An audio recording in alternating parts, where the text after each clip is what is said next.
मिल्लत news bulletin में आपका स्वागत है। देश और दुनिया की बड़ी खबरों के साथ मैं असरार अहमद। सोमनाथ मंदिर के पास खड़े होकर महमूद गजनवी की प्रशंसा करने पर एक मुस्लिम युवक को गिरफ्तार कर लिया गया है। सोमनाथ मंदिर के पास खड़े होकर महमूद गजनवी की प्रशंसा करते हुए वीडियो बनाने वाले इरशाद रशीद को गिरफ्तार कर लिया गया है। इरशाद ने अपनी गिरफ्तारी के बाद माफ़ी भी मांग ली है। दरअसल इरशाद रशीद ने 2019 में एक वीडियो बनाया था जो अब वायरल किया जा रहा है। वीडियो में इरशाद रशीद ने कहा, आज गजनवी को चोर या डाकू कहा जाता है, लेकिन इस्लाम का इतिहास गर्व से महमूद गजनवी के नाम पर बाकी है।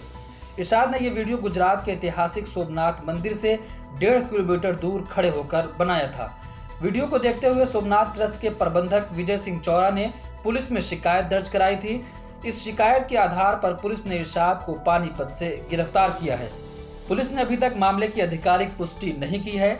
महमूद गजनवी को इस्लाम का एक महान व्यक्ति बताते हुए इरशाद ने कहा, इतिहास को पढ़ना और पढ़ाना चाहिए। वीडियो में वो ये भी कहते हैं कि मंदिर, मस्जिद, गुरुद्वारे सभी पूजा स्थल हैं। पूजा के सभी अलग अलग तरीके हैं। मेरा उद्देश्य किसी भी धर्म का अपमान करना या किसी की भावनाओं को ठेस पहुंचाना नहीं है। इलाहाबाद सेंट्रल यूनिवर्सिटी की वाइस चांसलर के खत से शुरू हुए बवाल के बाद मस्जिद की कमेटी ने लाउड स्पीकर की आवाज़ कम कर दी है और साथ ही साथ उस स्पीकर का रुख भी वाइस चांसलर के घर से हटाकर दूसरी तरफ कर दिया गया है।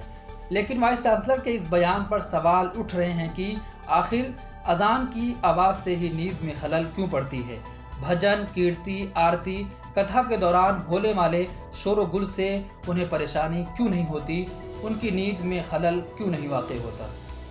किताबें चरित्र निर्माण का सबसे अच्छा साधन होती हैं। अच्छे विचारों, मोरल कहानियों से भरपूर किताबों से देश की युवा पीढ़ी की एक नई दिशा दी जा सकती है। इनसे ही देश में एकता का पाठ पढ़ाया जा सकता है। इसलिए पुस्तकों को ज्ञान की बहती हुई गंगा कहा जाता है। लेकिन कुछ पुस्तकें ऐसी भी होती हैं जो हमारा गलत मार्गदर्शन करती हैं, इसलिए हमें ऐसी किताबों को पढ़ने से बचना चाहिए।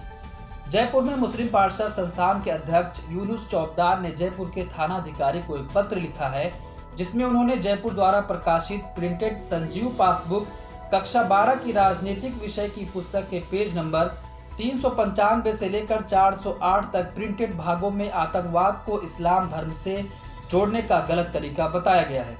यूनुस ने पत्र में लिखा कि इस बुक के अंदर इस्लाम को गलत तरीके से पेश किया गया है। इसमें इस्लाम धर्म को बदनाम करने का प्रयास किया गया है और इस्लाम धर्म के मानने वालों को भड़काने की भी कोशिश की गई है।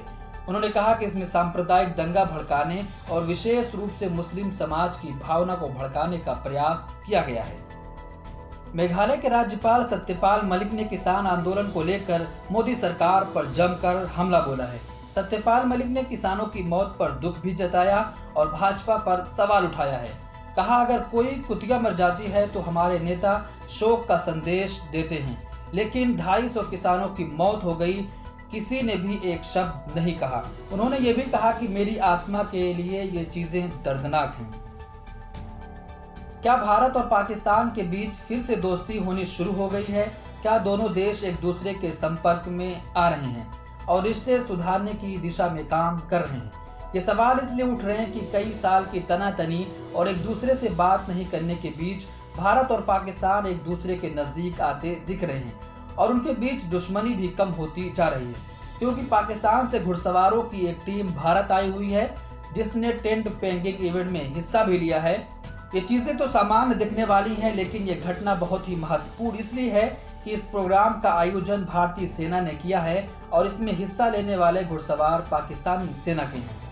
पाकिस्तानी टीम के महासचिव आमिर मुनव्वर ने इंडियन एक्सप्रेस से कहा कि वीज़ा मिलने में तो पहले देरी हुई, हम उस वक्त निराश हो चुके थे, लेकिन अंत में भारत ने वीज़ा जारी कर दिया और वे इसमें भाग लेकर बहुत ही खुश हैं। उत्तराखंड के मुख्यमंत्री तीरथ सिंह रावत के बयान, फटी जींस पहनने वाले युवाओं के एक बयान पर विपक्षी दलों ने कड़ी प्रतिक्रिया व्यक्त की है। पार्टियों ने मांग की है कि मुख्यमंत्री महिलाओं से माफ़ी मांगे। तृणमूल कांग्रेस के नेता और लोकसभा सांसद मोइत्रा ने सीएम तीरथ रावत के बयान पर टिप्पणी की है। एक ट्वीट में उन्होंने लिखा कि क्या आप उत्तराखंड के सीएम एनजीओ चलाते हो और आपके घुटने फटे हुए हैं? सीएम साहब, आप राज्य चलाते हैं और आप दिमागी रूप से कमज़ोर दिखते हैं। इस बीच शिवसेना सांसद प्रियंका चटर्जी ने भी तीरथ सिंह रावत के बयान पर टिप्पणी की। प्रियंका लिखती हैं कि देश की संस्कृति और सभ्यता उन पुरुषों से अलग है जो महिलाओं और उनके कपड़ों को जज करते हैं। अपनी सोच बदलो मुख्यमंत्री जी, तब देश बदल जाएगा। रूस ने अमेरिकी चुनाव में कथित रूसी हस्तक्षेप के खिलाफ राष्ट्रपति बाइडेन के बयान के बाद संयुक्त राज्य अमेरिका से अपने राजदूत को बुला लिया है। एक विदेशी समाचार एजेंसी के अनुसार राष्ट्रपति बाइडेन ने कहा था कि रूसी राष्ट्रपति पुतिन को अमेरिकी चुनाव में हस्तक्षेप करने के लिए बहुत ही भारी कीमत चुकानी होगी। वो अमेरिकी खुफिया रिपोर्ट पर एक सवाल का जवाब दे रहे थे, जिसमें रूस और ईरान पर अमेरिकी चुनाव में हस्तक्षेप लगाने का आरोप भी लगाया गया था। देश भर में कोरोना के बढ़ते मामलों के बीच किसान कृषि कानूनों के खिलाफ दिल्ली की सीमा पर बैठे हुए हैं। ऐसे में ये तय करना किसान नेताओं के ऊपर है कि कोरोना के मद्देनजर क्या कार्रवाई की जाए। हालांकि इस बारे में पूछे जाने पर किसान नेताओं ने बिना किसी अनिश्चितता के कहा कि सरकार को आंदोलन खत्म करने के लिए डर का माहौल नहीं बनाना चाहिए। दरअसल बुधवार को प्रधानमंत्री नरेंद्र मोदी ने सभी राज्यों के मुख्यमंत्रियों और प्रतिनिधियों के साथ एक बैठक को संबोधित करते हुए कोरोना की स्थिति पर चिंता व्यक्त की थी। अफगानिस्तान की राजधानी काबुल के पास एक बम विस्फोट में कम से कम 3 लोगों की मौत हो गई और 11 अन्य लोग घायल हो गए हैं। अफगान अधिकारियों के अनुसार विस्फोट आज सुबह काबुल के सरकोतल क्षेत्र में हुआ। ब्लास्ट में सरकारी बस को निशाना बनाया गया था। इस बस में संचार और IT मंत्रालय के कर्मचारी सवार थे। अफगान पुलिस ने घटना के बारे में अधिक जानकारी नहीं दी है। कतर की राजधानी दोहा में अफगान सरकार और तालिबान प्रतिनिधियों के बीच चल रही शांति वार्ता के बावजूद भी देश में बम विस्फोटकों का सिलसिला जारी है। पश्चिम बंगाल में चुनावी रैलियां जोरों पर हैं और ममता बनर्जी ने रैली को संबोधित करते हुए कहा, मैं एक शेर की तरह हूं और मैं अपना सर बीजेपी के सामने कभी भी नहीं झुकाऊंगी। मैं सिर्फ अपने लोगों के सामने अपना सिर झुका सकती हूं, लेकिन भाजपा जैसी पार्टी महिलाओं और दलितों पर अत्याचार करती है। मैं भाजपा का समर्थन बिल्कुल भी नहीं कर सकती। ब्यूरो रिपोर्ट, मिल्लत टाइम्स। मिल्लत टाइम्स को आपकी जरूरत है। हमारी आप माली मदद करें। हर महीने सिर्फ 100 रुपये और 1 साल के लिए एक साल सिर्फ 1000 रुपये। रकम भेजने के लिए यहाँ दिए गए फोन पे, गूगल पे और पेटीएम नंबर का इस्तेमाल कर सकते हैं।